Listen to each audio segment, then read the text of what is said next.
नमस्कार, मैं अरुणेश कुमार शुक्ला अपने YouTube चैनल में आपका स्वागत करता हूं। यदि आपने मेरे चैनल को सब्सक्राइब नहीं किया है तो चैनल को सब्सक्राइब जरूर करें और बेल आइकन को प्रेस जरूर करें।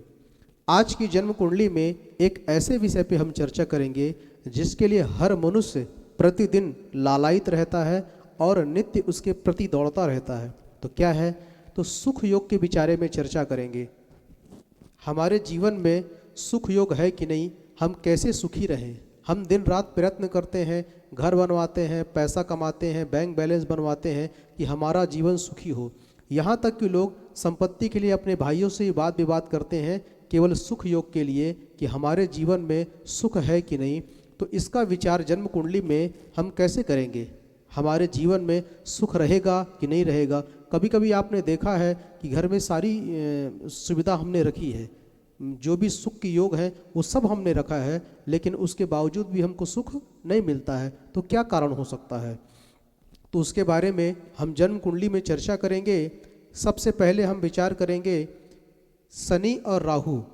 अगर हमारे जन्म कुंडली में शनि और राहु की युति है तो ज्योतिष शास्त्र ऐसा मानता है कि जब भी शनि और राहु की युति होती है तो जन्म कुंडली में लंबी बीमारी के योग आते हैं। सब कुछ हमारे घर में ठीक है, लेकिन शनि राहु की यदि युति हो गई है तो हमको कोई ऐसी बीमारी हो जाएगी जो लंबे समय तक चलेगी। इसके अतिरिक्त अगर मान लीजिए हमारी जन्म कुंडली में लग्नेश बलवान है, कह सकते हैं लग्नेश क्या है, तो हमारे कुंडली का माइंड है, दिमाग है।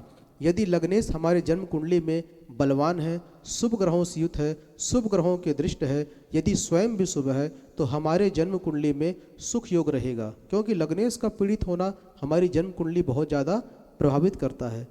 किसी मार्केश की महादशा अंतरदशा न चल रही हो उस समय, यदि मान लीजिए द्वितीयेश की महादशा है, सप्तमेश की महादशा है, षष्ठेश अष्टमेश और द्वादशेश का अंतर आ जाता है तो व्यक्ति परेशान रहता है। तो ये देखना है कि किसी भी ग्रह की महादशा अंतरदशा मार्केश की ना चल रही हो, शनि आदि ग्रहों की, राहु आदि ग्रहों की महादशा ना चल रही हो। ऐसा नहीं कि शनि की महादशा चल रही है तो आप परेशानी होंगे।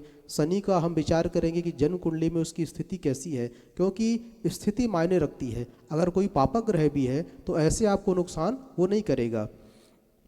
सबसे महत्वपूर्ण बातें, जन्म कुंडली में चंद्रमा को मन का कारक माना गया है। चंद्रमा मन है। यदि जन्म कुंडली में चंद्रमा किसी भी प्रकार से पीड़ित होता है तो मैं ये कह सकता हूँ कि आपके जन्म कुंडली में सुखों की कमी होगी। इसलिए जन्म कुंडली में यदि चंद्रमा आपका बलवान है, शुभ ग्रहों से युक्त है, शुभ ग्रहों से दृष्ट है, अंश बल में बलवान है, तो आपकी जन्म कुंडली में कितनी भी परेशानी आएगी लेकिन आपके जन्म कुंडली में सुख योग का पूरा फल मिलेगा। सबसे महत्वपूर्ण बात, चतुर्थ भाव। चतुर्थ भाव क्या है? तो चतुर्थ भाव आपका घर है। इसके अतिरिक्त चतुर्थ भाव को हम सुखेश भी कहते हैं, सुखों का विचार किया जाता है। और चतुर्थ भाव के कारक हैं चंद्रमा और बुध। अब यदि चतुर्थ भाव आपका अच्छा है, शुभ ग्रहों से युक्त है, शुभ ग्रहों से दृष्ट है, त्रिक भाव में नहीं गया है, चतुर्थ भाव के जो स्वामी है षष्ठ अष्ट और द्वादश भाव से संबंध नहीं बना रहे हैं, या मान लीजिए त्रिक भाव के स्वामी चतुर्थ भाव से संबंध नहीं बना रहे हैं, तो आपके जन्म कुंडली में सुख योग होगा। इसके अतिरिक्त चतुर्थ भाव की जो भी कारक हैं, चंद्रमा है या बुध है, यह भी बलवान है, अच्छे हैं, शुभ ग्रहों से दृष्ट हैं, तो भी आपके जन्म कुंडली में सुख योग होगा। इसके अतिरिक्त पंचम भाव का विचार करेंगे, क्योंकि पंचम भाव से शिक्षा का विचार करते हैं।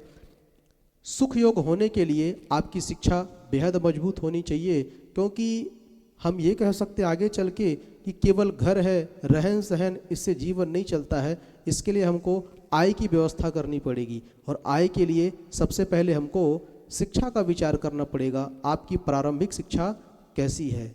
अब तक के लिए इतना है मित्रों। अब तक के लिए धन्यवाद।